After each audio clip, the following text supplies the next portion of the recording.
Je vais suivre le mouvement Bloquons tout à Poitiers.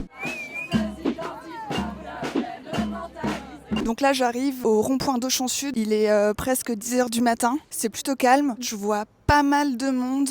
Je vais essayer de voir si je peux les interviewer, pas forcément face caméra. Moi, je suis des années 80 et j'ai vu au fur et à mesure des années et au fur et à mesure des gouvernements, en fait, nos conditions de vie se dégrader. Et aujourd'hui, moi, je suis maman célibataire avec 2 enfants et il n'y a pas besoin d'être étudiant pour sauter des repas et pour se priver.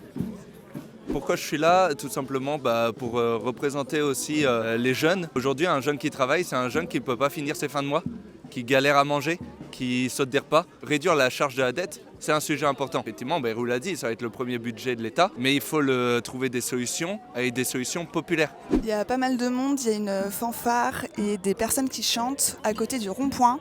Tout le monde est un peu cagoulé, il y a vraiment tous les âges. Qu'est-ce que tu attends du gouvernement ?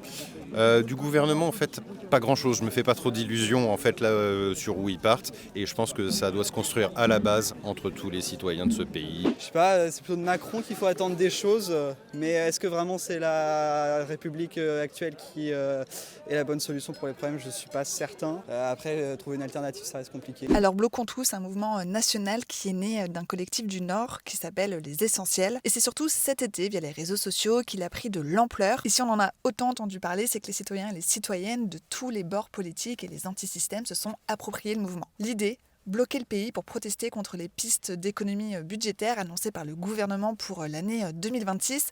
Elles sont jugées injustes par les syndicats et une partie des citoyens et des citoyennes. Micro-canap!